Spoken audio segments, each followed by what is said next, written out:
The letter arrived at the Massachusetts Institute of Technology on a frost-bitten morning in January 1897, written in the shaking hand of a mill foreman who apologized 3 times for his poor penmanship before getting to the point.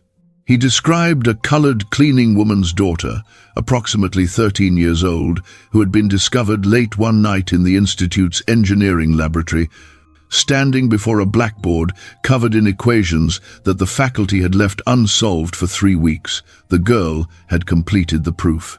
Not copied it from somewhere, not stumbled upon the answer by accident, but had worked through 17 steps of advanced calculus and theoretical mechanics that graduate students couldn't solve, using methods that didn't exist in any textbook. The foreman, a practical man named Thomas Hendricks, had found her there at 2 in the morning during his security rounds, chalk dust on her dark fingers, tears streaming down her face. When he demanded to know what she was doing, she'd whispered, "I'm sorry, sir. I'm so sorry. I just needed to fix it. The mathematics was wrong, and it was hurting my head to look at it broken like that." Professor Harrison Webb, head of MIT's Department of Applied Mathematics, had received hundreds of letters in his 30-year career claiming miraculous discoveries or impossible achievements. He burned most of them without reading past the first paragraph. But something about this particular letter, perhaps the foreman's obvious discomfort with his own claims, perhaps the specific details of the equations involved, made Webb pause. He knew those equations. His doctoral students had been wrestling with them for weeks, attempting to prove a theoretical framework for calculating tensile stress in suspension bridge cables under variable wind conditions. The mathematics required understanding of differential calculus, physics, materials science, and engineering principles that took years of university education to grasp. The idea that a colored child, presumably illiterate, daughter of a cleaning woman, could solve what his best students couldn't was absurd on its face. And yet, Thomas Hendricks had copied the girl's work from the blackboard before erasing it, following procedure to clear the board each night. The solution was included with his letter, written out in Hendricks' careful block letters. Webb checked it that afternoon, then checked it again that evening, then brought it to 2 colleagues the following morning. The proof was correct. Not just correct, but elegant. It used an approach that none of the faculty had considered, a way of visualizing the problem that somehow simplified what they'd been overcomplicating. Whoever had written this understood mathematics at a level that exceeded mere computation. This was genuine mathematical intuition, the kind that couldn't be taught, only discovered in those rare minds that could see the invisible architecture of numbers and forces. Professor Webb departed for Boston's South End the following week, bringing with him a notebook, a pencil, and a deep skepticism that was already beginning to crack. Before we continue with what happened when Webb found Lydia Johnson and her mother in their boarding house room, I want to ask you something. If you're fascinated by the buried stories of brilliance that challenged everything we thought we knew about who deserves to be called genius, subscribe to this channel and leave a comment telling me what historical mystery you'd like us to explore next. I'm building something special here, a community that refuses to let these voices stay silent. Now, let me tell you what Professor Webb discovered in that freezing boarding house, and why it would ultimately destroy everything he believed about the human mind. The South End in 1897 was where Boston kept the people it needed but didn't want to see. Irish immigrants crowded into tenements alongside freed slaves and their children, all of them working the jobs that kept the city functioning while living in conditions that kept them invisible. The boarding house, where Lydia Johnson lived with her mother, Clara, stood on a narrow street that never saw direct sunlight, 4 stories of water-stained brick and broken shutters, the smell of coal smoke and boiled cabbage hanging in the stairwells like a permanent fog. Webb climbed to the 3rd floor, his expensive coat drawing suspicious stares from residents who recognized the uniform of someone from a different world. He found the room number that Hendricks had provided and knocked, feeling acutely aware of how inappropriate this visit was. A white professor, unmarried, calling on a colored woman and her child in a boarding house. If word reached the Institute's Board of Trustees, there would be questions. But curiosity had overwhelmed propriety, that dangerous itch that drives men of science to peer into places they've been told not to look. The woman who opened the door was perhaps 35, her face worn in the way that comes from years of physical labor and worry that never stops. She wore a plain grey dress, patched carefully at the elbows, her hair wrapped in a faded blue cloth. When she saw Webb, something like fear flickered across her features before she controlled it, replacing it with the careful neutrality that colored people had learned to show white authority. "Ma'am, I'm Professor Harrison Webb from the Massachusetts Institute of Technology. I'm looking for Mrs. Clara Johnson." "I'm Clara Johnson, sir." Her voice was quiet, expectant of bad news because that's what visits from white men usually brought. "Is your daughter here?" "Miss Lydia Johnson?" Clara's hand tightened on the doorframe. "What's this about? Is she in trouble?"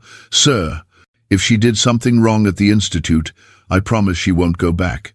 I told her to stay in the storage room while I clean, to not touch anything, but sometimes she wanders. Children get curious. It won't happen again. She's not in trouble, Mrs. Johnson. Quite the opposite. I need to speak with her about something she did. Something she did." Those words seemed to drain the remaining color from Clara's face. She stepped back, opening the door wider, resigned to whatever consequences were coming. The room was small, perhaps 12 feet square, with a single window that looked out onto a brick wall. A narrow bed stood against one wall, a small table with 2 mismatched chairs occupied the center, and in the corner, a pile of blankets on the floor suggested where the child slept. The space was spotlessly clean, the poverty absolute but dignified. A colored girl sat at the table, her attention focused on something in her lap. She was small for 13, her frame thin in a way that spoke of meals often skipped so her mother could eat. Her skin was dark brown, her hair plaited tightly against her skull, her dress a faded calico that had been let out multiple times as she grew. When she looked up at Webb, he saw her eyes, wide and dark, and containing something that made him profoundly uncomfortable. They were eyes that looked at him and through him simultaneously, eyes that seemed to be calculating something he couldn't perceive. "Lydia, this is Professor Webb from MIT. He wants to talk to you." Clara's voice carried a warning underneath. "Be respectful, be small, don't give them reasons." "Good afternoon, sir." Lydia's voice was barely above a whisper. She stood, setting aside what she'd been holding, a piece of newspaper that she'd been studying. Webb moved closer, curious. The newspaper page showed an advertisement for agricultural equipment, but Lydia had covered the margins with tiny mathematical notations, numbers and symbols written in pencil so small they were barely legible. "Miss Johnson, I want to ask you about something that happened last Tuesday night at the Institute. The foreman, Mr. Hendricks, found you in one of our laboratories. Do you remember?" Lydia's gaze dropped to the floor. "Yes, sir." "I'm sorry, sir. I know I shouldn't have been there. What were you doing?" "I was looking at the blackboard, sir. The one with the bridge equations." "Why?" The question seemed to confuse her, as if the answer was obvious. "Because they were wrong, sir. The professors had made a mistake in the 3rd step, and everything after that was wrong because of it. It was like a building with a broken foundation. I could see it was going to collapse." Webb felt a chill that had nothing to do with the room's temperature. "You could see the error?" "Yes, sir." "Can you explain what was wrong?" Lydia glanced at her mother, seeking permission. Clara nodded slightly, though her expression suggested she had no idea what her daughter was about to say. "The professors were treating the wind force as if it came from a single direction, but wind doesn't work like that. It spirals and changes, so you can't use a simple vector. You have to account for the rotation and the time variance. I've watched wind move through the city. I've seen how it pushes against buildings and bridges. It's not simple. It's complex." She said this as if describing something she could see in front of her, as if the mathematics of wind and force were visible phenomena that anyone could observe if they just looked properly. Webb pulled out his notebook. "Miss Johnson, I'm going to write down some problems. I want you to look at them and tell me if you can solve them. Over the next 2 hours, In that freezing boarding house room, Harrison Webb conducted what would become one of the most significant intellectual examinations of the 19th century. He started with simple arithmetic, problems that any educated 12-year-old could handle. Lydia solved them instantly, barely glancing at the paper. He progressed to algebra, then geometry, then trigonometry. She worked through everything without hesitation, often providing answers before he finished writing the problems.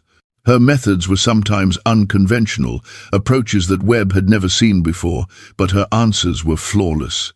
Then he moved into advanced mathematics, calculus, differential equations, complex theoretical problems that his graduate students struggled with. Lydia's pace never slowed.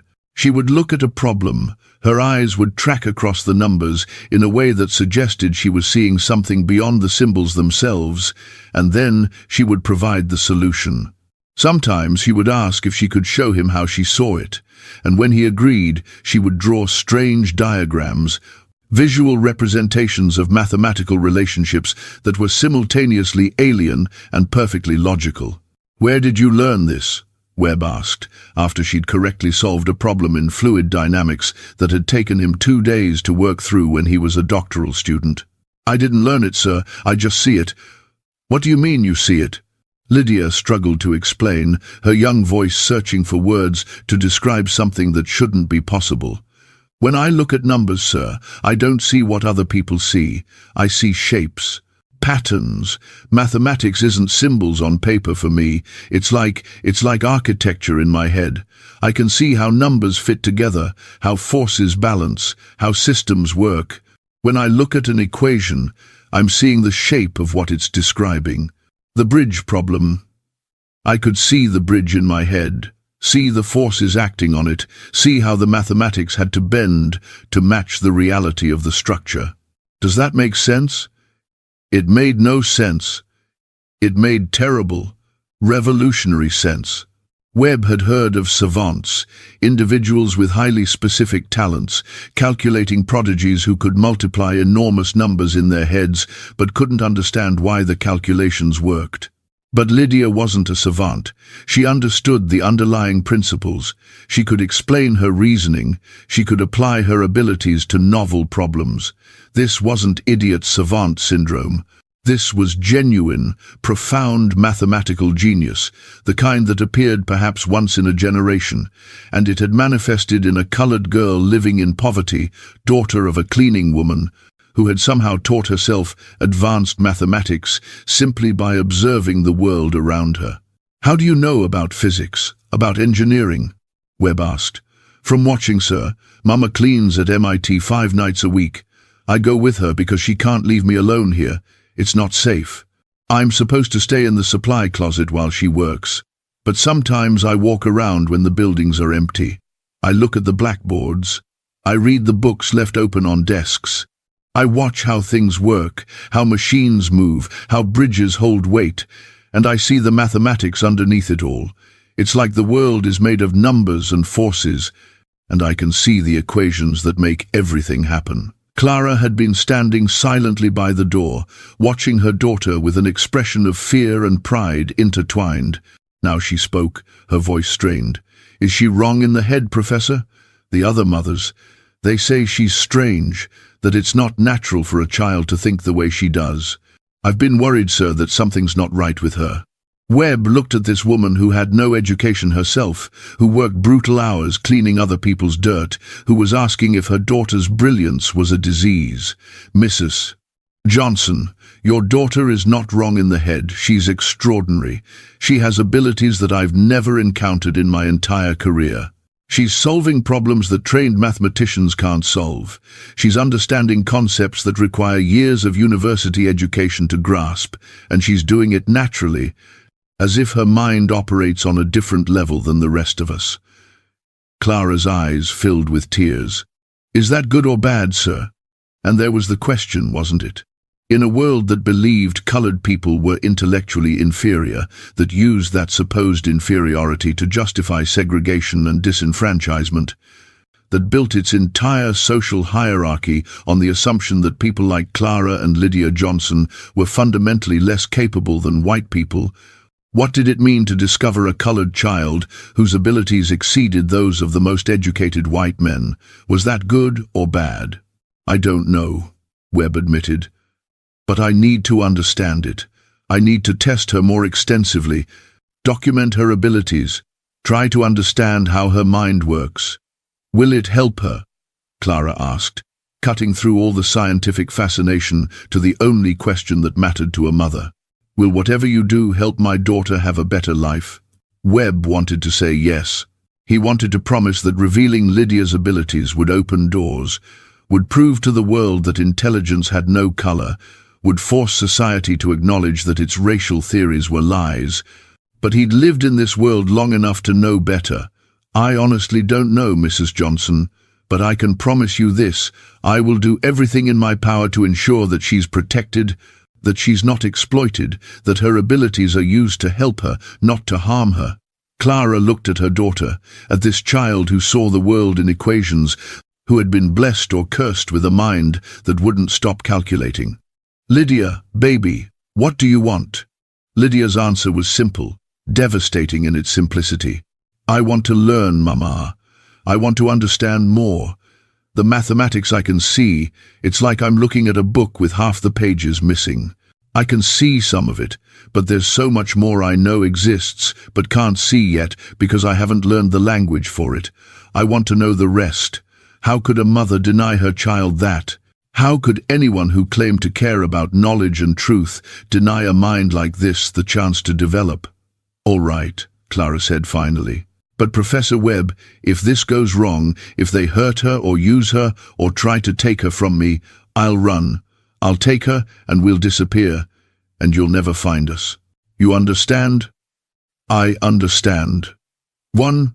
Webb returned to MIT and immediately wrote to 3 colleagues whose judgment he trusted, asking them to come to Boston to verify what he'd found. Within 2 weeks, 3 of America's leading mathematicians had made the journey to that boarding house room. All 3 emerged shaken, convinced, unable to explain what they'd witnessed. Lydia Johnson could solve any mathematical problem they presented. She could visualize complex spatial relationships. She could understand abstract theoretical concepts that shouldn't be accessible to someone without formal training. And perhaps most remarkable, she could extend existing theories, suggesting new approaches and methods that, when the professors checked them later, proved to be valid innovations. She wasn't just mimicking or memorizing, she was creating, genuinely advancing mathematical thought. By February, word had begun to spread through academic circles. Not publicly, not yet, but in the careful correspondence between scholars, the whispered conversations at conferences. There's a colored girl in Boston. Webb found her. You have to see it to believe it. And with that spreading awareness came the inevitable question that would define everything that followed. What do we do with her? MIT's Board of Trustees met in emergency session on February 18, 1897. Professor Webb presented his findings, bringing with him documentation of Lydia's abilities, testimonials from the visiting mathematicians, and a proposal. The institute should provide Lydia with formal education, perhaps a special tutorial arrangement, since admitting a colored female student would be impossible given current policies. They should study her, yes, but gently, respectfully, in ways that would help her develop her abilities while protecting her from exploitation. The board's response was more complicated than Webb had anticipated. Half the trustees saw Lydia as a scientific opportunity, a chance to understand the origins of mathematical genius, potentially to prove that intelligence transcended race. The other half saw her as a problem. If word got out that a Negro child was intellectually superior to white graduates of MIT, it would challenge everything that justified the current social order. It would be ammunition for integrationists, for those radicals who wanted to overthrow segregation and force racial mixing. It would embarrass the institute, raise questions about their admissions policies, potentially alienate Southern donors and students. The compromise they reached satisfied no one.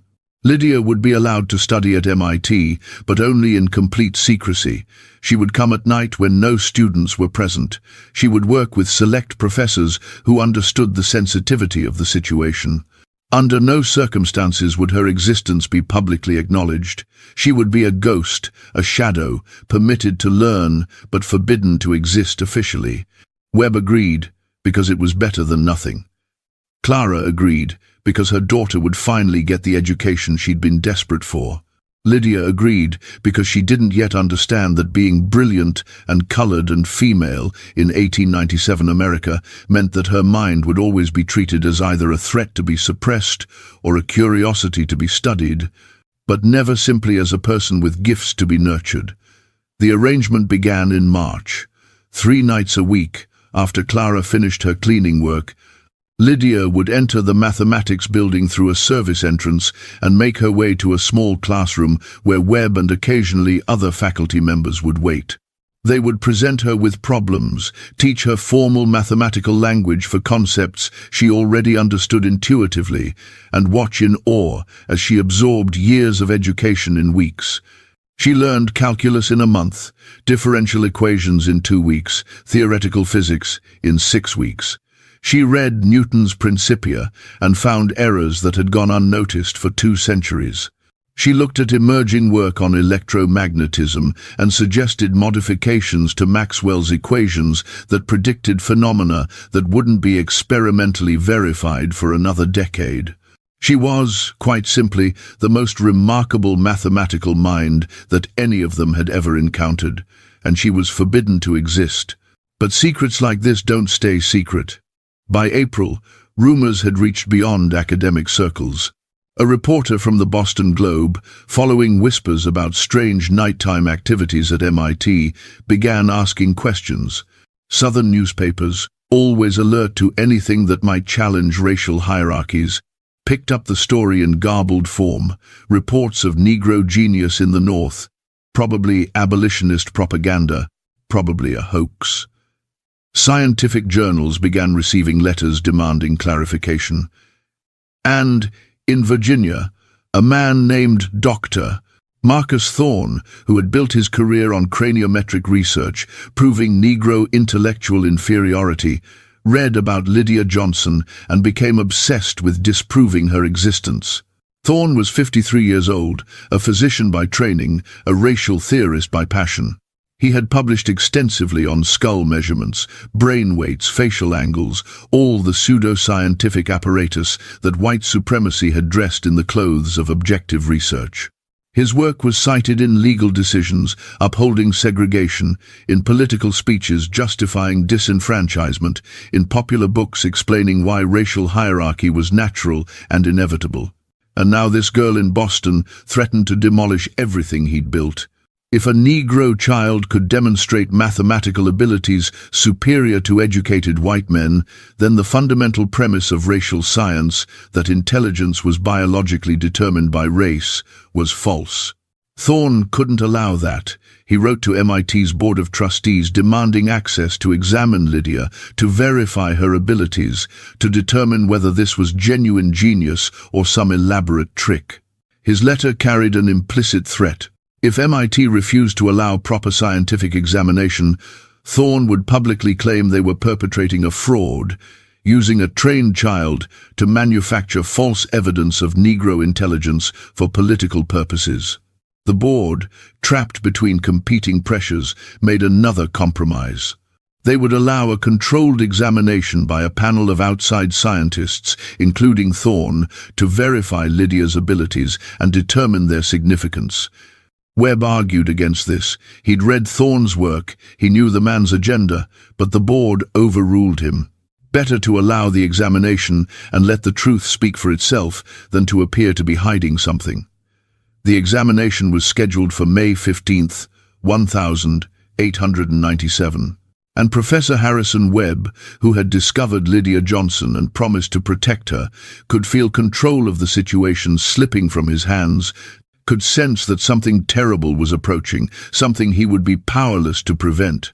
But he had no idea just how terrible it would become, or how far men would go to suppress a truth that threatened their entire worldview. And that is where we must pause. The examination room they chose was on MIT's third floor, a space normally used for advanced laboratory work, now cleared of equipment and arranged like a courtroom. A long table at one end seated the examination panel. Dr. Marcus Thorne from Virginia, Dr. Edmund Cartwright from Yale's Department of Psychology, Professor Lawrence Hamilton from Harvard's Medical School, and 2 representatives from MIT's own faculty. Professor Webb sat to the side, technically present as an observer, practically powerless. At the room's center stood a smaller desk, a single chair, and nothing else. This is where Lydia would sit, isolated, visible from all angles, subject to scrutiny from every direction.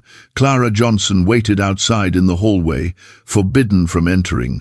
The board had decided that her presence might somehow influence the examination, as if a cleaning woman could secretly signal advanced mathematical solutions to her daughter.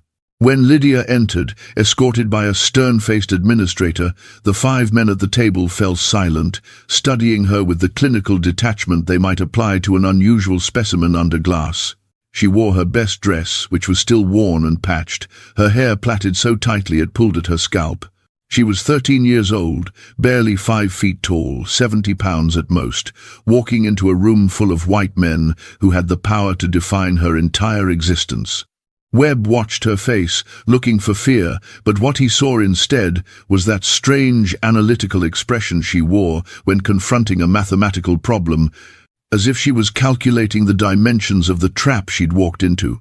"Sit down, girl," Thorne said, not bothering with her name. Lydia sat, her hands folded in her lap, her back straight despite the chair being slightly too large for her frame. Thorne opened a leather folder, withdrawing several pages of notes. "We are here to conduct a scientific examination of the claims made regarding your supposed intellectual abilities. You will answer our questions truthfully and completely. You will solve the problems we present. You will submit to physical examination if required. Do you understand?" "Yes, sir." "Let us begin with basic questions to establish your background. Can you read?" "Yes, sir." "Who taught you?" "I taught myself, sir. By looking at books and newspapers, matching the words to sounds I knew." "You expect us to believe you simply taught yourself to read with no instruction?" "I don't expect anything, sir. You asked me a question and I answered it truthfully." There was something in her tone, not quite defiance, but an absence of the submission that Thorne expected from colored children. His jaw tightened slightly. "Can you write?" "Yes, sir." "Demonstrate." They provided her with paper and pen. Lydia wrote her name, then a sentence Thorne dictated. "The examination of racial characteristics requires objective scientific methodology." Her handwriting was careful, slightly cramped. The letters formed with precision if not elegance. Thorne examined the paper, then passed it to his colleagues. "Adequate," he said dismissively, as if grudging even this minor acknowledgement. "Now, we will proceed to mathematical assessment. Dr. Cartwright will present the first problem." Cartwright was younger than Thorne, perhaps 40, with the bland handsomeness of someone who had never encountered serious opposition to his views. He opened his own folder, selected a page, and read aloud. "A train leaves Boston, traveling west at 40 miles per hour. 2 hours later, a second train leaves Boston, traveling west at 60 miles per hour. How long will it take the second train to overtake the first?" It was a problem that any decent student of algebra could solve, the kind of question designed to establish baseline competence. Lydia answered, before Cartwright finished reading. 3 hours, Cartwright blinked. "You need to show your work. The first train travels for 2 hours before the second train starts, covering 80 miles. The second train is 20 miles per hour faster, so it closes the gap at 20 miles per hour. 80 divided by 20 equals 4 hours of travel time for the second train, but you asked how long after the second train departs, so it's 3 hours. Cartwright checked his notes. "That's correct, but you should write out the equations. If you want me to write them, I will, sir. But you asked for the answer, and I gave it to you." The examination continued for the next hour, progressing through increasingly difficult mathematics, algebra, geometry, trigonometry, calculus. Each time, Lydia would listen to the problem, sometimes ask for clarification of what exactly they wanted her to find, then provide the answer with minimal delay. The panel began glancing at each other, the kind of looks that pass between people who are witnessing something they can't quite process. Webb watched Thorne's expression shift from confident superiority to confusion, to something darker, anger perhaps, or fear. Around the second hour, Thorne took over the questioning directly. "These are parlor tricks," he announced. "Memorization and training. The girl has been coached to perform these calculations. We need to test genuine understanding, not rote responses." He withdrew a different set of papers, problems he'd prepared specifically for this examination, complex theoretical questions that couldn't be solved through memorization because they required real understanding of underlying principles. Here is a problem in advanced mechanics. A bridge span of 200 feet is supported by cables arranged in a parabolic curve. Given the following specifications for cable tension, deck weight, and load distribution, calculate the maximum safe load the bridge can support under sustained wind pressure of 30 miles per hour. He read out a series of specifications, numbers and measurements that would take even a trained engineer time to organize and understand. Lydia listened, her eyes tracking slightly, as if following invisible calculations in the air in front of her. "Sir, I need to clarify something before I answer." "What?" "Are you asking for theoretical maximum load based on the cable specifications alone, or practical maximum load accounting for deck stress distribution and connection point failure risks?" Thorne stared at her. "Explain the difference. The cables themselves might be able to support a certain weight, but if that weight is distributed unevenly, or if the connection points where the cables attached to the deck aren't reinforced properly, the bridge will fail at a lower load than the cables alone could theoretically handle. Engineering isn't just about individual components, it's about how systems interact. So which calculation do you want?" The question demonstrated understanding that went beyond simple mathematics. This was systems thinking, the ability to see how multiple factors interacted, the kind of conceptual sophistication that separated competent engineers from brilliant ones. "Both," Thorne said finally. "Give me both calculations." Lydia closed her eyes for perhaps 30 seconds, her lips moving slightly as if speaking to herself. Then she opened them and began to recite numbers, explaining her methodology as she went, describing how she was visualizing the bridge structure, how she was accounting for force distribution, how she was calculating stress factors at critical points. She provided two numbers, one for theoretical maximum based on cable strength alone, another lower number for practical maximum, accounting for system vulnerabilities. The panel sat in stunned silence. Finally, Hamilton from Harvard spoke up. "Dr. Thorne, do you have the solutions to these problems?" "Of course." "Are her answers correct?" Thorne checked his notes, taking longer than necessary, clearly hoping to find an error. His face darkened as he compared Lydia's answers to his own calculations. "The first answer is correct. The second answer uses a methodology I hadn't considered, but appears to be valid." "Appears to be?" Webb couldn't stay silent any longer. "Either the mathematics is sound or it isn't. The mathematics may be sound, but that doesn't prove she derived it independently. She could have been taught these specific problems." "Then give her a problem she hasn't seen," Webb shot back. "Give her something original, something you create right now that couldn't possibly have been anticipated." Thorne's expression suggested this was exactly what he wanted. He stood, moving to the blackboard mounted on one wall, and began writing. He spent 15 minutes constructing a problem, a complex scenario involving fluid dynamics, pressure calculations, and three-dimensional spatial reasoning. It was the kind of problem that would appear in an advanced physics examination, the kind that graduate students would spend an hour solving with access to reference books and calculation tools. When he finished, he turned to Lydia. "Solve this." She studied the board for several minutes, her head tilting slightly, that strange, unfocused gaze, suggesting she was seeing something beyond the symbols written in chalk. Then she stood, walked to the board and asked, "May I show my work here, sir?" "Please do." What followed was, for Webb, one of the most remarkable demonstrations of mathematical thinking he had ever witnessed.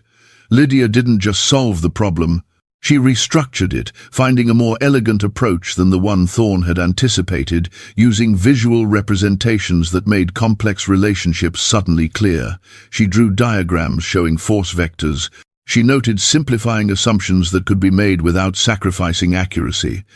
She caught an error in Thorne's original setup, where he'd accidentally used the wrong unit conversion. And she explained everything in simple language, teaching as she solved, making her thinking visible and comprehensible. When she finished, she set down the chalk and returned to her seat, leaving the board covered in her work. The room was silent except for the sound of breathing and the distant noise of the city outside. Professor Hamilton rose and approached the board, examining Lydia's work closely. He traced her logic, checked her calculations, studied her diagrams. Finally, he turned to face his colleagues. "Gentlemen, I don't know how to say this delicately, so I'll be blunt. This is legitimate genius. This isn't training or memorization or some kind of trick. This girl understands advanced mathematics at a level that I rarely see in doctoral candidates. She's not just solving problems, she's demonstrating genuine creative mathematical thinking." "Impossible," Thorne said flatly. "There must be some explanation. Some technique she's using to create the illusion of understanding." "What explanation do you propose?" Hamilton challenged. "That Professor Webb spent months training her to solve thousands of potential problems so she could perform on demand? That she somehow memorized approaches to problems she'd never seen? Be reasonable, Marcus. Sometimes the evidence forces us to revise our theories. My theories are based on decades of craniometric research, on measurements of thousands of specimens, on documented biological differences between the races." "Then perhaps your theories are wrong." The words hung in the air like a declaration of war. Thorne's face flushed red, his hands gripping the edge of the table. "I will not have my life's work dismissed because of some anomaly. Science is about understanding the general rule, not being distracted by outliers." "She's not an outlier," Webb interjected. "Or rather, she is, but not in the way you think. She's an outlier in human cognition generally, not in Negro cognition specifically. What she proves is that the capacity for this kind of genius exists across racial lines, that our theories about fixed racial intellectual hierarchies are built on false premises." "You want to overturn the entire scientific establishment based on one girl?" Thorne demanded. "I want to acknowledge the truth based on the evidence in front of us. Isn't that what science is supposed to be?" The examination continued for another 3 hours, but the battle lines had been drawn. Hamilton and Cartwright, though clearly unsettled by the implications, acknowledged that Lydia's abilities were genuine and extraordinary. The two MIT representatives hedged, suggesting more study was needed before drawing conclusions. And Thorne became increasingly hostile, his questions taking on an edge that moved from scientific inquiry toward interrogation. He demanded Lydia solve problems in her head without writing anything down, then accused her of using some kind of memory technique when she succeeded. He presented deliberately unsolvable problems with contradictory specifications, then accused her of being uncooperative when she pointed out the logical impossibilities. He began asking questions designed not to test her abilities but to humiliate her, asking about her living conditions, her mother's work, whether she'd ever stolen books or sneaked into places she wasn't allowed. "Sir," Lydia said finally, her voice still quiet, but carrying a hint of steel underneath, "are you examining my mathematical abilities, or are you trying to prove I'm a bad person who doesn't deserve to have them? I'm trying to determine whether you understand the significance of what's being claimed about you. Do you realize that if we acknowledge your abilities as genuine, it would challenge fundamental theories about racial capacity? I know what you believe about people who look like me, sir. I've heard it my whole life. I've been told I'm inferior, that my brain is smaller, that I'm suited only for manual labor, but mathematics doesn't care what you believe. 2 plus 2 equals 4, whether a white man or a colored girl says it. The bridge equations don't change based on who's solving them. Truth exists independently of who's convenient for it to exist for. The room went dead silent. A 13-year-old Negro girl had just lectured a panel of white scientists about objective truth, and she'd done it with such simple logic that there was no immediate rebuttal. Thorne's face went through several shades of red. "You're impertinent." "I'm honest, sir. You asked me a question and I answered it. You need to learn your place. I thought my place was sitting in this chair solving whatever problems you gave me. That's what Professor Webb told me this examination was for. If you wanted me to be quiet and submissive, you should have said that was being tested too." Webb wanted to applaud and shout at her simultaneously. She was right, devastatingly right, but she was also a colored child, speaking to white men with authority, and that was dangerous in ways that mathematics couldn't protect her from. Hamilton cleared his throat. "Perhaps we should take a brief recess. This has been an intensive examination, and I think we all need to collect our thoughts before proceeding to physical measurements." Physical measurements.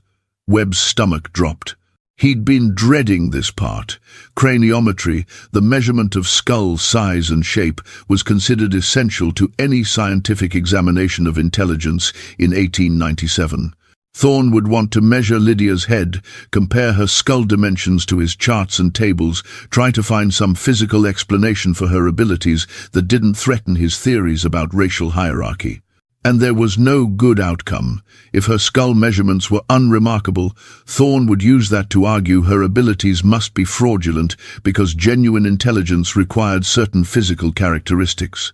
If her measurements were unusual, she'd become a specimen to be studied, poked, prodded, possibly even subjected to more invasive examinations. During the recess, Webb found Clara in the hallway. She stood when she saw him, her face tight with worry. "How is she?" "Holding her own." "She's brilliant, Clara. She's proving everything we knew about her abilities, but that's making it worse in some ways." "What do you mean?" "Half the men in there are convinced she's extraordinary. The other half are terrified of what that means, and frightened men are dangerous." Clara grabbed his arm, her grip surprisingly strong. "Professor Webb, if they try to hurt her, if they try to take her from me, you have to help us get away. I can't let them turn my baby into some kind of exhibit. It won't come to that. You can't promise that. You're a good man, Professor, I can tell. But you're one person, and they're the whole world. If the whole world decides it needs to suppress what Lydia is, what can one good man do?"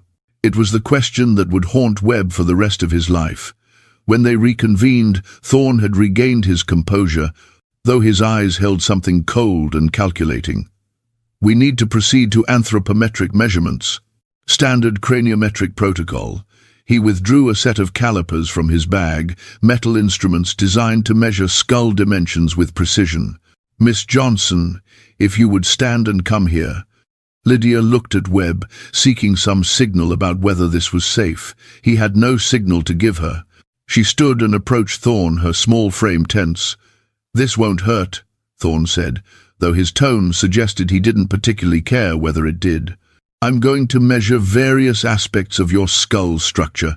Hold still." He positioned the calipers against her head, measuring from different angles, calling out numbers that Cartwright recorded in a notebook. Maximum cranial length, cranial breadth, cranial height, facial measurements, angles and proportions. The process took 20 minutes, during which Lydia stood perfectly still, her eyes fixed on some distant point, her jaw clenched. When Thorne finished, he studied his notes with an expression of deep frustration. "The measurements are within normal ranges for her age and sex. Cranial capacity appears adequate, though of course we cannot determine brain weight without dissection." The casual mention of dissection, as if Lydia were already a corpse to be studied, made Webb's blood run cold. "That won't be necessary," he said sharply. "We're examining a living child, not preparing a cadaver for autopsy." "Obviously, we cannot dissect a living subject," Thorne replied with exaggerated patience. But it does limit our ability to draw definitive conclusions about the physical basis of her supposed abilities. There's nothing supposed about them.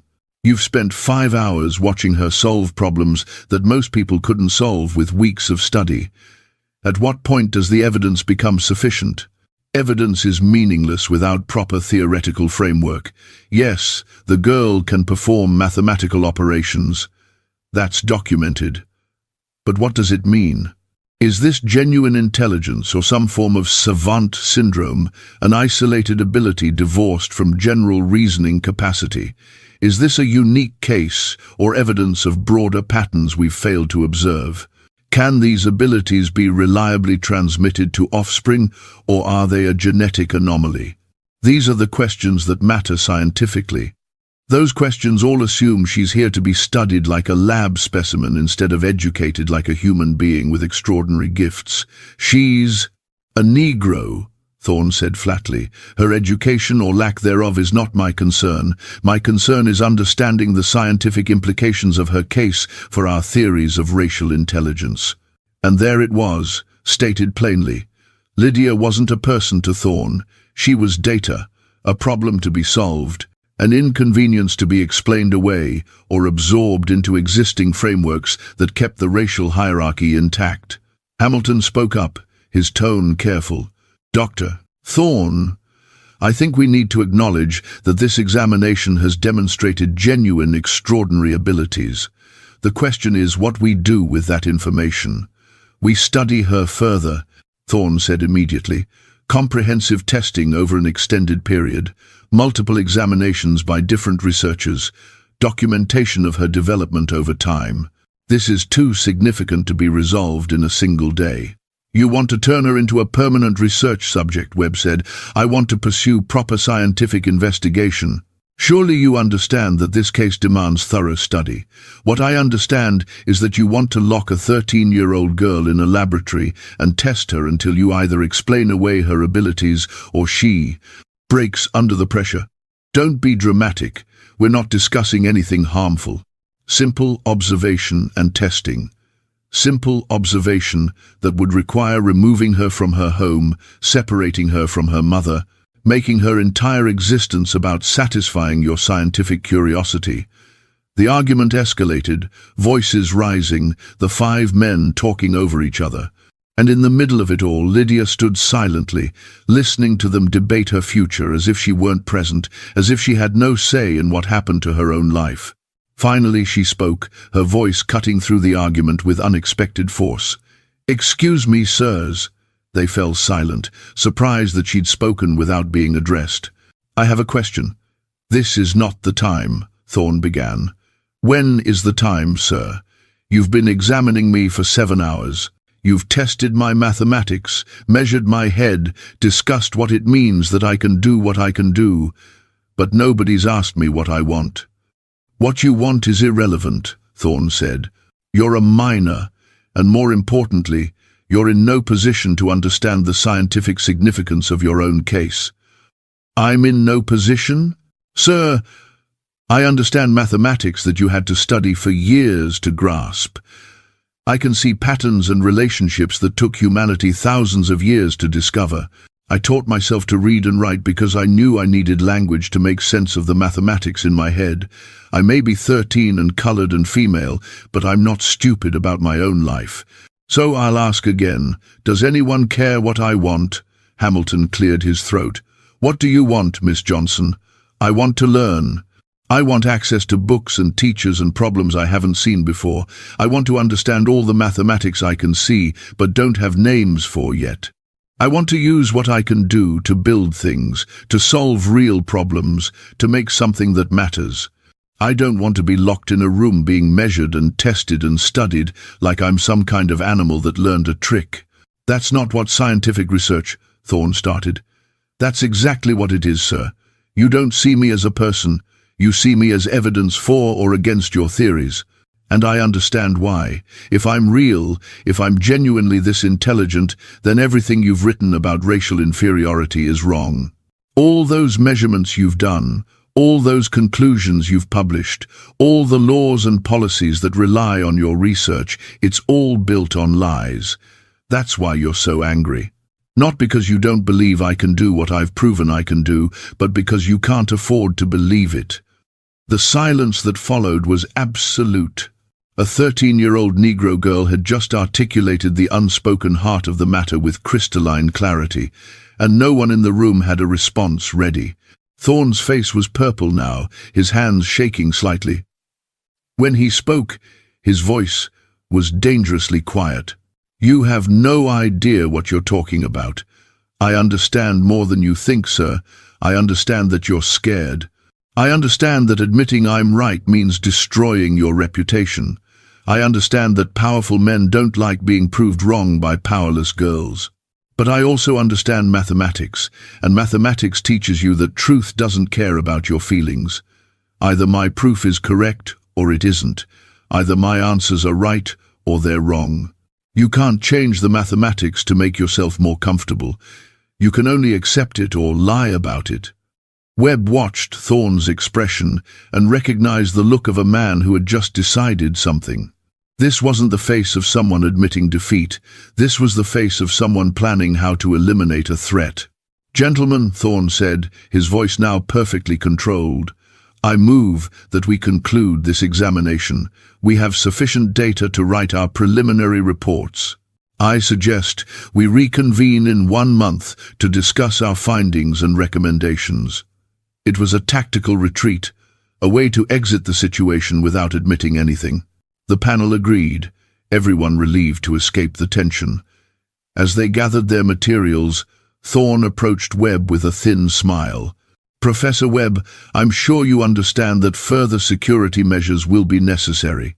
The girl's location needs to remain confidential while we complete our assessment. Security from what? From exploitation, from premature publicity, from those who might seek to use her for political purposes before we've established scientific consensus about what she represents. I'll be writing to MIT's board recommending that access to her be carefully restricted. It sounded reasonable. It sounded like protection. But Webb heard the real message. Thorne wanted to control access to Lydia, to ensure that only researchers who shared his agenda could examine her, to manage the narrative about what her abilities meant. When Webb left the examination room, he found Clara waiting with a desperation in her eyes that spoke of hours of helpless worry. Is she all right? Physically, yes. But Clara, I need to talk to you about something. Not here. Somewhere private. They collected Lydia, who emerged from the examination room, looking exhausted in a way that had nothing to do with physical tiredness. Webb led them to his office, locked the door, and told them what he feared was coming. Dr. Thorne is going to try to take control of this situation. He's going to argue that Lydia needs to be in a controlled research environment, that she's too significant to be left unsupervised. And I don't know if I can stop him. Then we run, Clara said immediately. We leave Boston tonight.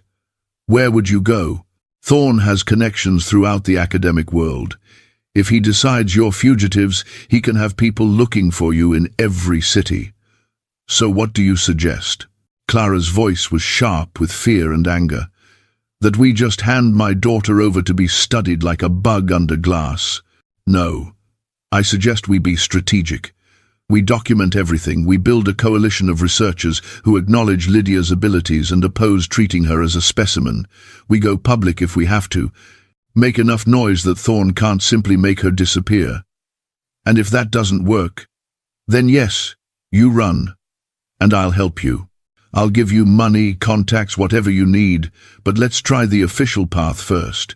Sometimes institutions can be forced to do the right thing if you apply enough pressure from the right directions. It was an optimistic assessment, and Webb knew it. But what was the alternative? Tell a mother and daughter to flee into a world that had no place for them, that offered no protection for brilliant colored girls who challenged every assumption about who deserved to be called human? Lydia spoke for the first time since leaving the examination room. Professor Webb, how long do we have before they try something? I don't know. Days, maybe. A week at most. Then, I need to learn as much as I can in that time. If they take me somewhere I can't study, if they lock me away, I want my mind to be as full as possible. I want to know enough that even if they silence me, I'll have the mathematics inside my head where they can't take it away. Can you teach me, every day until whatever's going to happen happens? Webb looked at this child who had already grasped that her brilliance had made her a target, who understood that she was in a race to fill her mind before the world found a way to empty it. How could he say no? Yes, every day. We'll work as long as you can focus. I'll teach you everything I know. And so began what Webb would later call the most intense educational experience of his career. For the next 12 days, he met with Lydia for 6 to 8 hours daily, teaching her advanced mathematics, physics, engineering principles, everything he could compress into the time they had. She absorbed it all with that same frightening capacity she demonstrated from the beginning, understanding in hours what should take months, making connections he'd never seen, asking questions that revealed depths he hadn't imagined. But underneath the intellectual excitement, they all felt the clock ticking, felt the weight of borrowed time, knew that somewhere Dr. Marcus Thorne was planning his next move. On May 28th, 1897, that move came. Webb arrived at the boarding house to find it surrounded by police. Clara Johnson was being restrained by 2 officers while she screamed for her daughter. And Lydia was being led into a closed carriage by men in dark coats, her hands bound, her face blank with shock. Webb ran forward shouting, demanding to know what authority they had. One of the officers showed him papers signed by a judge, declaring Lydia Johnson a ward of the state, subject to immediate protective custody for her own welfare. The justification: her mother was deemed unfit to care for a child with special medical needs, those needs being undefined but sufficient to warrant removal. It was all legal, all proper, all completely destroying everything Webb had promised to prevent. "Where are you taking her?" he demanded. "To a private medical facility where she can receive appropriate care," one of the men in dark coats replied. He had the bland efficiency of someone carrying out orders without questioning them. "She'll be evaluated by specialists, given proper treatment, kept safe." "Safe from what?" Clara screamed. "I'm her mother. She's safe with me." "Ma'am, the state has determined that your daughter's condition requires professional supervision. Please don't make this more difficult." They loaded Lydia into the carriage. As the door closed, she looked back at Webb and her mother, and in her eyes, Webb saw something that would haunt him forever. Not fear, not anger, but a terrible understanding that this was always how it was going to end. That brilliance and blackness and being female in 1897 America meant that someone would eventually decide you needed to be controlled, studied, or suppressed. The carriage pulled away. Clara collapsed, sobbing. Webb stood helpless, watching genius being kidnapped in broad daylight under color of law, and he knew with sick certainty that Dr. Marcus Thorne had found a way to get exactly what he wanted. Lydia Johnson would disappear into a medical facility where she could be studied in isolation, where no one would hear her voice or recognize her humanity, where her extraordinary mind would be treated as a specimen to be examined, explained, or explained away. But Webb was wrong about one thing. What Thorne planned for Lydia was far worse than simple isolation and study. And what would happen over the next 6 months would force Webb to make choices that would destroy his career, challenge his faith in institutions, and ultimately ask whether one brilliant child was worth burning down everything he'd built his life upon. The facility was called Brightwater Institute, a name deliberately chosen to suggest healing and hope rather than imprisonment and experimentation. It sat on 40 acres of isolated land in western Massachusetts, surrounded by stone walls and iron gates, accessible only by a single private road that wound through dense forest. From the outside, it looked almost pastoral, a large manor house converted to institutional use, with manicured grounds and flowering gardens, but the windows on the upper floors had bars. The doors locked from the outside, and the screaming that sometimes carried across those carefully maintained lawns suggested that whatever happened inside Brightwater had nothing to do with healing. Professor Harrison Webb spent the first week after Lydia's abduction trying every official channel available to him. He appealed to MIT's Board of Trustees, arguing that the institute had a moral obligation to protect her. They expressed sympathy but explained they had no legal standing to challenge a state custody order. He contacted lawyers, but none would take a case involving a Negro child removed from her mother by state authority. He wrote to newspaper editors, but none would publish stories that challenged the legitimacy of scientific research or suggested impropriety in judicial decisions. He even traveled to the courthouse that had issued the custody order, demanding to see the evidence that Clara Johnson was an unfit mother. The clerk had smiled with bland bureaucratic indifference and explained that such records were sealed for the child's protection. Every door closed, every avenue blocked. The system had been designed to prevent exactly the kind of intervention Webb was attempting, to ensure that once authority decided something, that decision became unquestionable. Clara Johnson fared even worse. She lost her job at MIT, the cleaning supervisor, explaining regretfully that a woman in her emotional state couldn't be trusted around valuable equipment. She spent what little money she had on a lawyer who took her payment, filed a motion to challenge the custody order, and then disappeared when the motion was denied. She haunted the streets near Brightwater Institute until local police warned her that continued trespassing would result in arrest. She was a colored woman whose child had been taken by the state. The machinery of law and social order had determined she had no rights that anyone was bound to respect, and there was nothing she could do about it except grieve and wait and hope. Webb's breakthrough came from an unexpected source. On June 10th, he received an anonymous letter delivered to his office at MIT. The envelope contained a single page, written in a careful feminine hand. Professor Webb, I am a nurse at Brightwater Institute.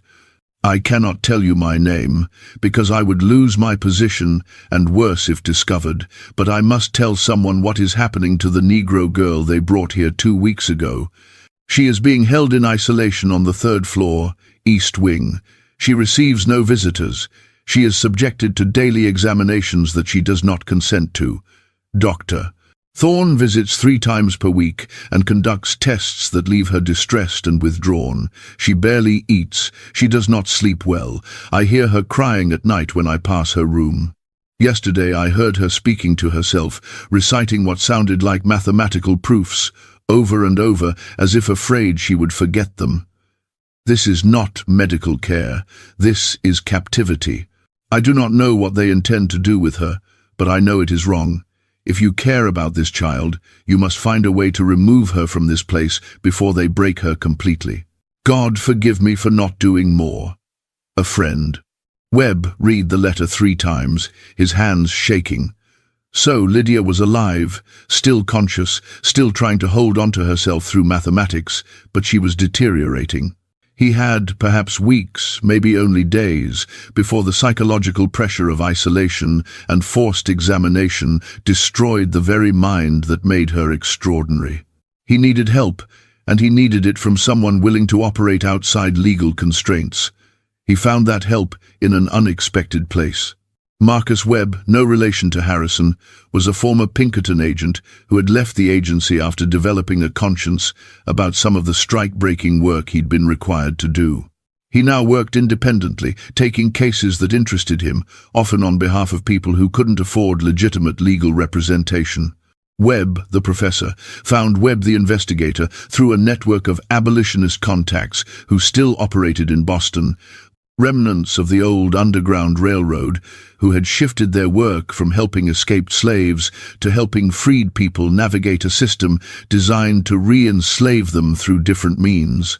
"You want me to surveil a private medical facility," Marcus Webb said when Harrison Webb explained the situation. They sat in a dim tavern in Boston's North End, far from the university district where Harrison might be recognized. "That's the beginning. Eventually, I need you to help me extract a child from that facility. You're talking about kidnapping. I'm talking about rescue." She was kidnapped when they took her. What I'm proposing is liberation.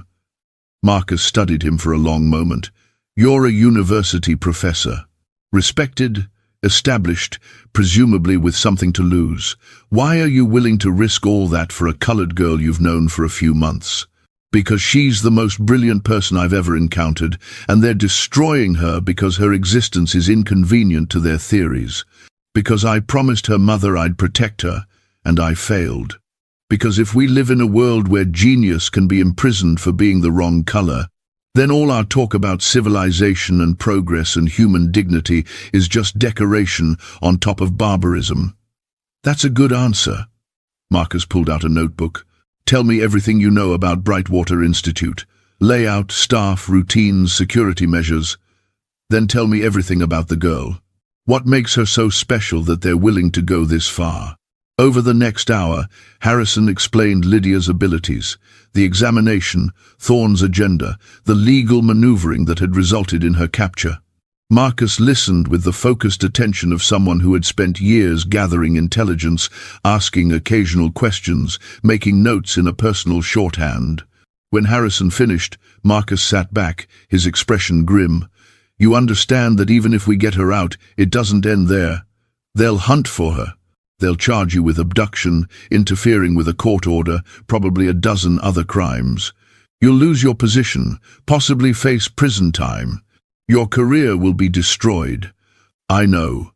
And the girl and her mother, they'll have to disappear completely. New names, new city, constant vigilance. That's not much of a life. It's better than what she has now. It's better than being a permanent research subject in Thorne's laboratory. Marcus nodded slowly. All right. Give me 2 weeks to observe the facility, map out routines, identify vulnerabilities. Then we'll talk about whether extraction is feasible. But Professor, I need you to understand something. This kind of operation, there's always risk. People can get hurt. Things can go wrong in ways you can't anticipate. Are you prepared for that? What I'm not prepared for is doing nothing while a child is tortured in the name of science. Fair enough. I'll be in touch. While Marcus Webb conducted his surveillance, Harrison tried to learn more about what was actually happening to Lydia inside Brightwater. He couldn't visit officially, but he made contact with 2 other nurses through the network of abolitionist sympathizers, women who were troubled by what they witnessed but afraid to speak openly. From them, he pieced together a picture of Lydia's daily existence that made him physically ill. She was confined to a single room, 12 feet by 12 feet, with a bed, a desk, and a chair. She was allowed no books, no paper, no writing implements except during testing sessions. Her meals were brought by staff who were instructed not to speak to her beyond basic necessities. She was examined daily by Dr. Thorne or his associates, examinations that ranged from standard medical assessments to psychological tests designed to measure her emotional state and cognitive function under stress. The nurses reported that Thorne was particularly interested in determining whether Lydia's abilities would remain stable under conditions of isolation and deprivation.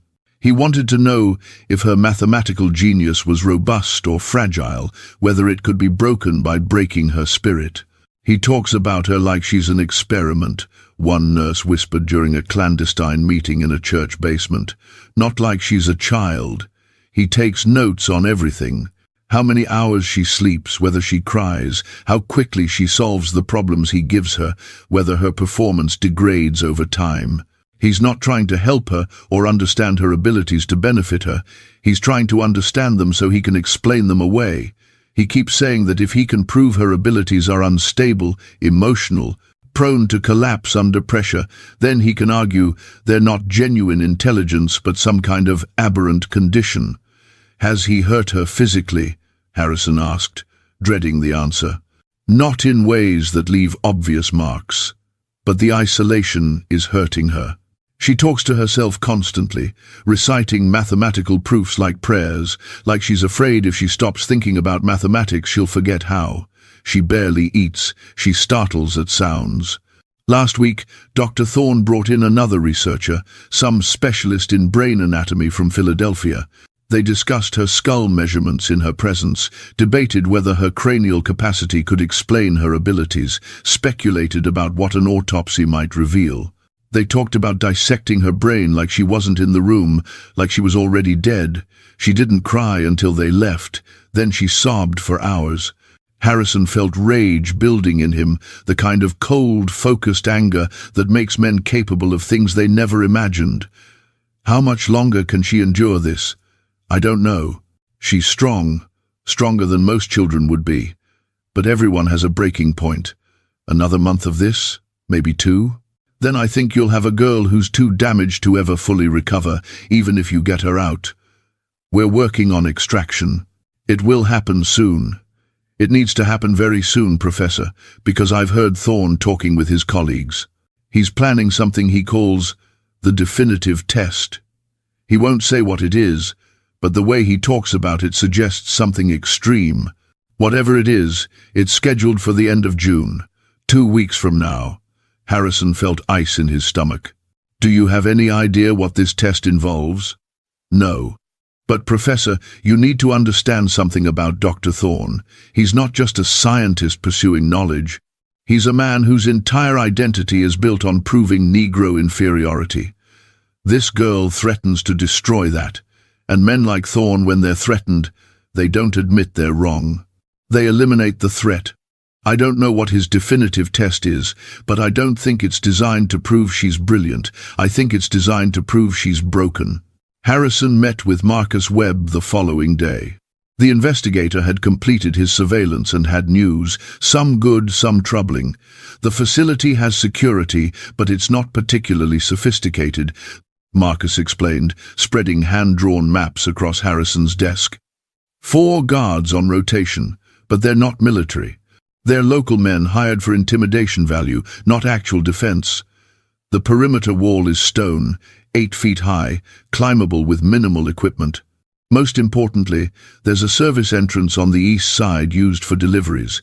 It's locked, but the lock is simple. I could open it in under a minute. When can we go? Hold on. There are complications. First, we need to know exactly which room she's in. The facility has 30 rooms. If we're going in blind, trying different doors, we'll get caught. Second, we need a distraction.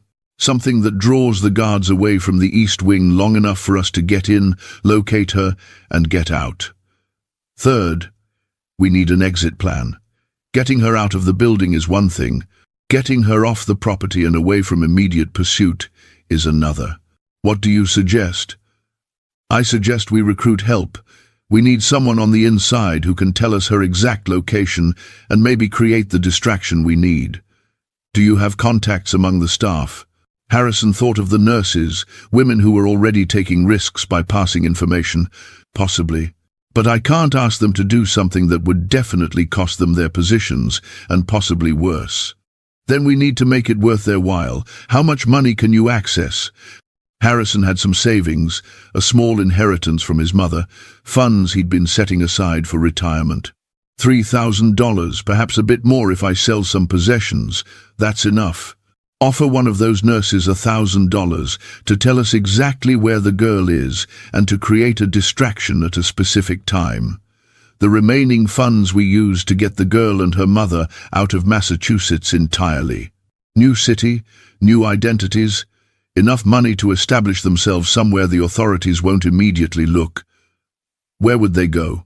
Canada, probably. Toronto has a community of freed slaves, people who understand the necessity of helping others disappear. We get them across the border, connect them with contacts there, give them enough money to start fresh. It's not perfect, but it's survivable. Over the next 3 days, Harrison negotiated with one of the nurses, a woman named Elizabeth Carr, who was deeply troubled by what she witnessed at Brightwater, but terrified of losing her position. He offered her $1,000, enough money to leave nursing entirely, to move to another city, to start over. At first, she refused, the risk too great. But Harrison appealed to her conscience, describing what would happen if they did nothing, painting a picture of a brilliant child broken by systematic psychological torture.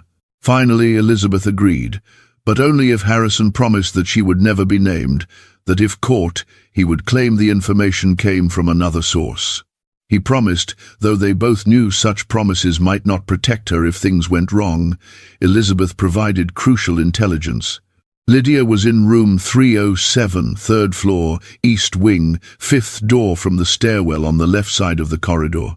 Her door was locked, but the key was kept in a cabinet at the nurse's station 20 feet away. The guards changed shifts at 8 p.m., a moment of vulnerability when the evening guards were just arriving and the day guards were eager to leave. Most importantly, Elizabeth agreed to create a distraction. At precisely 8:15 p.m. on June 24th, she would trigger the facility's fire alarm. It was a manual system, a pull lever that would ring bells throughout the building. The alarm would create chaos, draw the guards to investigate, and give Harrison and Marcus perhaps 5 minutes to get in, reach Lydia's room, and get out. 5 minutes isn't much, Marcus said when they reviewed the plan. It's enough. It has to be enough. They brought Clara Johnson into the planning. She deserved to know, deserved to be part of her daughter's rescue. When Harrison explained what they intended, Clara didn't hesitate. What do you need me to do? Wait at the roadside with a wagon, half a mile from the facility entrance. We'll bring Lydia to you, and then we run. All of us. You, Lydia, and me. Marcus will stay behind, create confusion about which direction we went. Then we separate. Marcus goes his own way. We take you and Lydia to a safe house in Connecticut, then arrange passage to Canada within a week. You're coming with us? Professor, you'll lose everything. I've already decided. I can't send you into hiding while I stay here pretending nothing happened. I'm complicit in this. I need to see it through.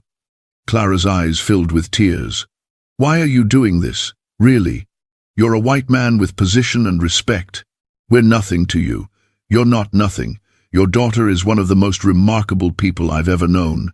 And if I stand by and watch her be destroyed because acknowledging her brilliance is inconvenient, then everything I've claimed to believe about human dignity and truth and justice is a lie. I'd rather lose my career than live that lie. The days before June 24th moved with agonizing slowness. Harrison continued his normal teaching duties, maintaining the appearance that nothing was wrong, all while making quiet preparations. He withdrew his savings in cash, converted some to traveler's checks under a false name. He packed a bag with essentials, clothes, documents, funds. He wrote letters to colleagues, sealed and dated, to be opened only if he didn't return, letters explaining what he'd done and why. He said goodbye to his life because he understood that after June 24th, Professor Harrison Webb of MIT would cease to exist. He would become Harrison Miller, or John Collins, or whatever name they chose in Canada. He would become a fugitive, a kidnapper in the eyes of the law, a man who had thrown away respectability for principle. And he found that he was more at peace with that decision than he'd been with anything in his careful, respectable academic career. June 24th, 1897, arrived with the kind of perfect summer weather that feels obscene when you're planning something terrible and necessary. Harrison and Marcus met at 3 p.m. in a rented room 2 miles from Brightwater, going through the plan one final time, checking equipment, timing each step. They would approach the facility at 7:30, using the cover of dusk. They would wait near the east service entrance until 8:15, when Elizabeth triggered the alarm. Then they would move. At 8 p.m., they were in position, hidden in the tree line near Brightwater's eastern wall. Harrison could hear his own heartbeat, loud and irregular. He'd never done anything remotely like this, never broken a law more serious than overdue library books. Now he was preparing to break into a private facility, remove a child against state authority, flee across state lines. Every instinct of his ordered, academic life screamed that this was wrong, illegal, career-ending. And yet, sitting in those trees watching the sun sink behind Brightwater's stone walls, he knew with absolute certainty that it was right. At 8:14, Marcus checked his pocket watch. 1 minute. You remember the route? East entrance, second floor service stairs, third floor, left corridor, fifth door. If anything goes wrong, if we get separated, you run. Don't wait for me. Get the girl and run. I'm not leaving without her. I know. That's what worries me. You're a good man, Professor. But good men aren't always good at the kind of ugly necessities that the fire alarm exploded into sound, bells clanging throughout Brightwater, the noise carrying across the grounds. Marcus moved immediately, running low toward the service entrance. Harrison followed, his breath harsh in his throat, his legs clumsy with adrenaline. Marcus reached the door, pulled out lockpicks, worked for 30 seconds that felt like hours. The lock clicked. They were inside. The interior was chaos, exactly as hoped. Staff running toward the alarm, guards shouting questions, patients in some rooms crying out in confusion or fear. Harrison and Marcus moved against the flow, heading for the service stairs, while everyone else converged on the supposed fire. Up the stairs, legs burning, lungs aching. Second floor. Keep going. Third floor. The corridor stretched ahead, dim and institutional, doors on both sides. Fifth door on the left. Harrison counted, his vision narrowing to that single objective. There. Room 307. He tried the handle. Locked. The keys, he gasped. Nurse's station. Marcus was already moving, 20 feet down the corridor, reaching the cabinet Elizabeth had described. He forced it open with a crowbar, grabbed a ring of keys, ran back. Tried the first key. Wrong. Second key. Wrong. Third key. The lock turned. The door opened. And Harrison Webb saw what had become of Lydia Johnson. She sat on the bed, curled into herself, her arms wrapped around her knees. She was thinner than when he'd last seen her, her face hollow, her eyes too large. She wore a plain institutional gown, grey and shapeless. When the door opened, she flinched, pressing herself against the wall, her expression showing pure terror before recognition slowly filtered through. Professor Webb? Her voice was hoarse, as if she hadn't used it properly in weeks. Lydia, we're getting you out. Right now. Can you walk? I don't understand. How are you? No time to explain. We have perhaps 3 minutes before they realize the alarm is false and start searching. Can you walk? She nodded, standing unsteadily. Harrison moved to her, supporting her weight as they moved toward the door. Marcus was already in the corridor, checking both directions. Clear. Move. They half walked, half carried Lydia toward the service stairs. Behind them, Harrison heard shouting, someone yelling that there was no fire, that it was a false alarm, that everyone should return to their stations. They reached the stairs and started down. Second floor. Keep moving. First floor. The service entrance was ahead, the door they'd come through still unlocked. Almost there. Almost. A guard appeared at the end of the corridor, confused at first, then alarmed. Hey, what are you doing with that patient? Marcus didn't hesitate. He charged the guard, hitting him hard in the midsection, driving him back against the wall. The guard struggled, reaching for a whistle on his belt. Marcus hit him again, a vicious punch that dropped the man to the floor, unconscious or stunned. Go, Marcus shouted. I'll hold them here. Get her out. Harrison ran, supporting Lydia, bursting through the service entrance into the evening air. Behind them, whistles were blowing, voices shouting, the facility waking to the realization that someone had breached their security. He ran for the wall, pulling Lydia with him. She was gasping, her legs weak, but she kept moving, kept pushing herself. At the wall, Harrison interlaced his fingers. Step here. I'll boost you over. She put her foot in his hands. He lifted, straining, getting her high enough to grab the top of the wall. She pulled herself up with strength that seemed impossible given her condition, driven by pure, desperate will. Then she was over, dropping down the other side. Harrison grabbed the wall's top edge, pulled himself up, his arms screaming. For a terrifying moment, he thought he couldn't do it, that he'd hang there until the guards caught up. Then, adrenaline gave him the strength he needed. He pulled himself over, dropped heavily on the other side, his ankle twisting painfully as he landed. Lydia grabbed his arm. Come on. They ran into the trees, branches whipping at their faces, roots catching their feet. Behind them, Harrison heard guards at the wall, heard them climbing over. But the darkness and the dense forest gave them cover. They had perhaps a 2-minute lead. They ran for the road for where Clara waited with the wagon. 200 yards. 150. There, the road emerging from the trees, and there, the wagon, and there, Clara jumping down, her face transforming when she saw her daughter. "Mama!" Lydia's voice broke. She stumbled forward, falling into her mother's arms, both of them sobbing. "In the wagon," Harrison gasped. "Now, they're right behind us." Clara lifted Lydia into the wagon bed, climbed up after her. Harrison pulled himself onto the driver's bench, grabbed the reins, snapped them hard. The horse started forward, slow at first, then faster, pulling them away from Brightwater, away from the sounds of pursuit, away from the facility where they'd tried to break a brilliant child's mind. They drove through the night, changing roads frequently, heading generally northeast toward Connecticut. Every sound made Harrison jump, every distant rider made him think they were caught. But as hours passed and no pursuit materialized, he began to believe they might actually escape. At dawn, they reached the Safe House, a Quaker farm in northern Connecticut whose owners asked no questions. Clara and Lydia were given a room.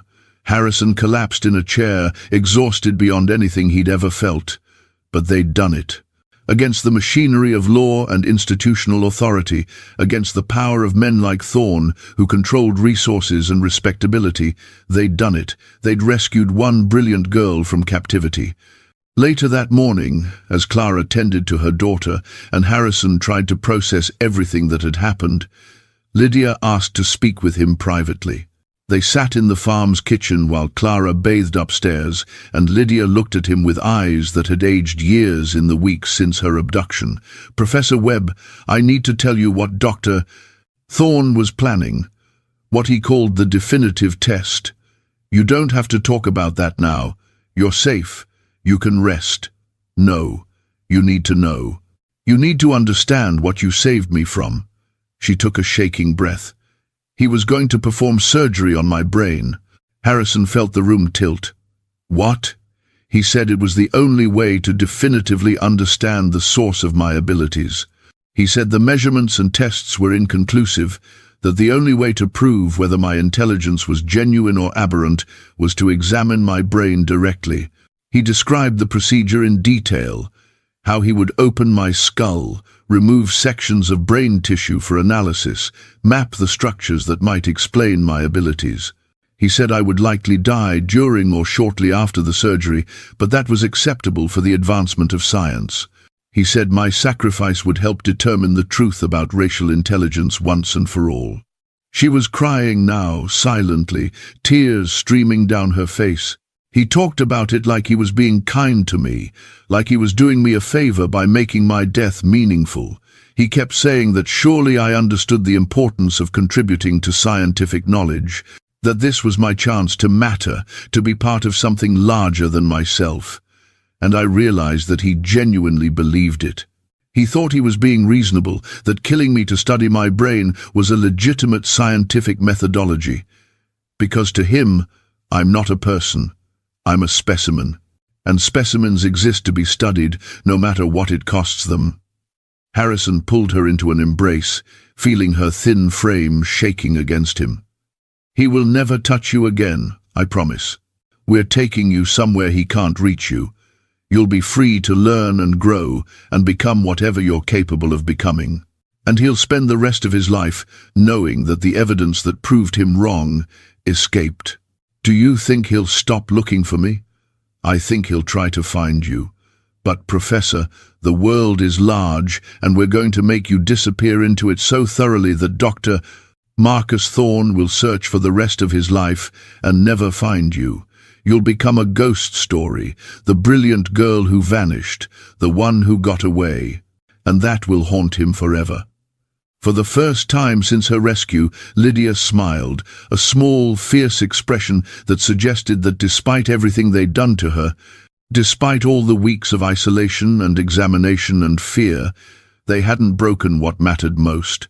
Her mind was still hers. Her brilliance still burned.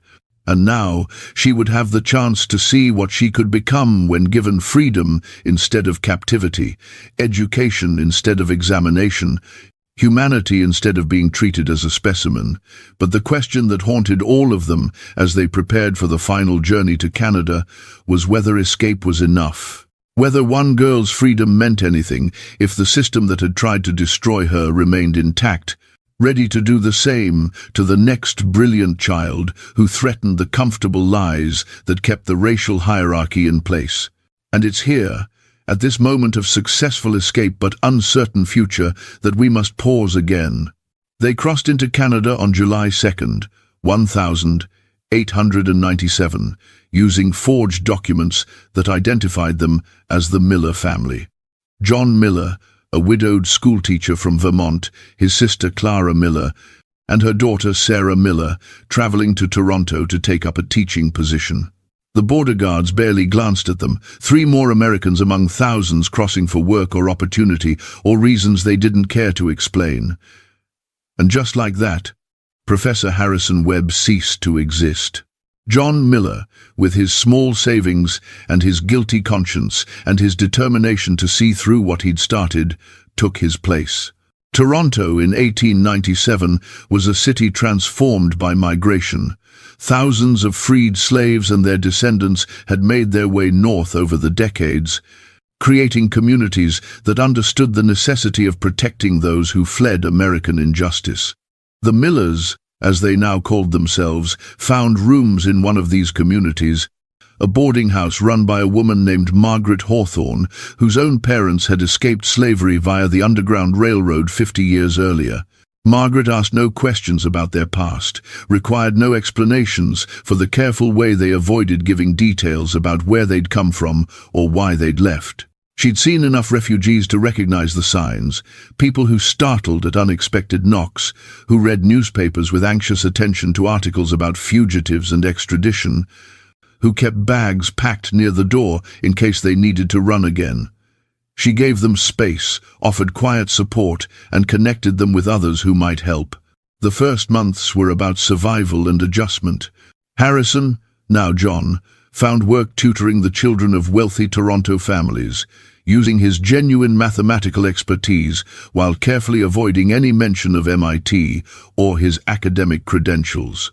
The pay was modest but adequate. Clara found work as a seamstress, her cleaning days behind her, finally doing labor that didn't leave her exhausted and aching. And Lydia, now Sarah, slowly began to recover from the trauma of Brightwater. The physical recovery came first. Regular meals, rest, freedom from the constant stress of examination and confinement. She gained weight, her face filling out, color returning to her skin, but the psychological recovery took longer. She had nightmares that left her screaming, waking the entire boarding house. She couldn't tolerate locked doors, would panic if left alone in a closed room. She startled at footsteps in hallways, convinced that guards were coming, and she couldn't do mathematics. This was perhaps the most troubling symptom.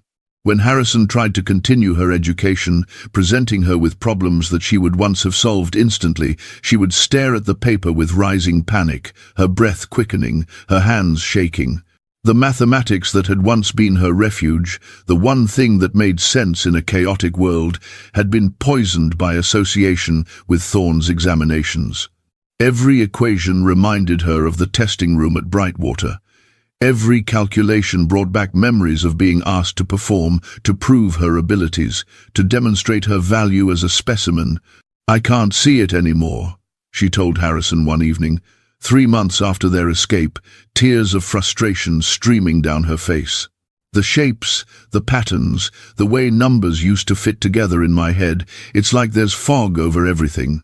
I look at a problem and I just see symbols on paper, not the architecture underneath. He broke something in me, Professor. Doctor. Thorne broke the part of my mind that could do the thing that made me special. You're still special, Lydia. Your mind is still remarkable. You're just traumatized. That's normal after what you experienced. But what if it doesn't come back? What if I lost it permanently?" Then what was the point? We ran, you gave up everything, Mama lost her home, and for what? To save a girl who isn't even particularly smart anymore? Harrison grabbed her shoulders, forcing her to meet his eyes. Listen to me carefully. Your value as a human being has nothing to do with your mathematical abilities. Nothing. You are worthwhile because you exist, because you're a person with thoughts and feelings and dignity, not because you can solve equations faster than other people. Even if you never do advanced mathematics again for the rest of your life still matters. You still matter. Do you understand? She wanted to believe him. But she'd spent her entire life being told that her only value was in her exceptional abilities, that the only reason people like Professor Webb paid attention to her was because she could do things other people couldn't. Take away the mathematics and what was left? Just another colored girl in a world that had no use for colored girls. The breakthrough came in October, 4 months after their escape. Lydia was walking through Toronto's Market District with her mother when she stopped suddenly, staring at a construction site where workers were building a new commercial building. Clara, accustomed to her daughter's strange focuses, waited patiently. "Mama," Lydia said slowly, "that beam they're placing, it's going to fail. The angle is wrong for the load distribution. I can see it." "How can you see that, baby?" "Because..." Lydia paused, her hand moving through the air as if tracing invisible lines. "Because I can see the forces again. The mathematics, it's coming back." "Oh God, Mama, it's coming back." She started crying, but this time with relief and joy. The fog in her mind was lifting. The shapes and patterns she'd thought were lost forever were revealing themselves again, still there, just buried under trauma, waiting for safety and time to uncover them. The recovery wasn't instant or complete. There were still bad days when the mathematics eluded her, when memory of Brightwater overwhelmed everything else. But gradually, steadily, Lydia's abilities returned. Harrison resumed her education, carefully, gently, always letting her control the pace, never pushing when she showed signs of distress. And something remarkable happened. As Lydia healed, her abilities didn't just return to their previous level, they grew. The time away from mathematics, the experience of losing and regaining her gift, had given her a different perspective. She approached problems with new creativity, finding solutions that were more elegant, more intuitive than before. It was as if her mind had been reorganizing itself during the months of fog, making new connections, developing new pathways. By her 14th birthday in April 1898, she was working on mathematical problems that Harrison himself struggled to understand, venturing into territories where he could no longer effectively teach her because she'd surpassed his expertise. "I need to find you better teachers," he told her one evening, after she'd solved a problem in non-Euclidean geometry that had taken him 3 days to even properly understand. "You're working at a level that requires university instruction, possibly graduate-level instruction." "That's impossible," Lydia said simply. "No university will admit a 14-year-old colored girl. Maybe not officially, but there might be other ways. Let me ask around. See if any professors at the University of Toronto might be willing to work with you privately." He did ask around, carefully, discreetly, testing whether the academic community in Toronto might be more open-minded than their American counterparts. The responses were mixed. Some professors dismissed the idea out of hand, unwilling to waste time on a Negro child, regardless of her supposed abilities. Others expressed interest, but wanted extensive proof before committing time to such an unusual student. And a few, a precious few, agreed to meet with Lydia simply because they were curious, because the intellectual challenge of working with an exceptional mind outweighed their prejudices or social concerns. Professor Daniel Morrison was the first to take her seriously. He was 63 years old, nearing retirement from the University of Toronto's mathematics department, with a reputation for brilliance and eccentricity in equal measure. He'd published groundbreaking work on differential equations and had little patience for academic politics or social conventions. When Harrison approached him with the carefully edited story of a young prodigy who needed advanced instruction, Morrison's response was characteristically blunt: "Bring her round. If she's as capable as you claim, I'll know within an hour. If she's not, stop wasting my time." The meeting took place in Morrison's cluttered office, books and papers stacked everywhere, blackboards covered in half-erased equations. Lydia entered nervously, still uncomfortable around authority figures after Brightwater. Morrison barely looked at her, just gestured toward a chair and said, "Sit. I'm going to give you a problem. Take as long as you need to solve it." He wrote on the blackboard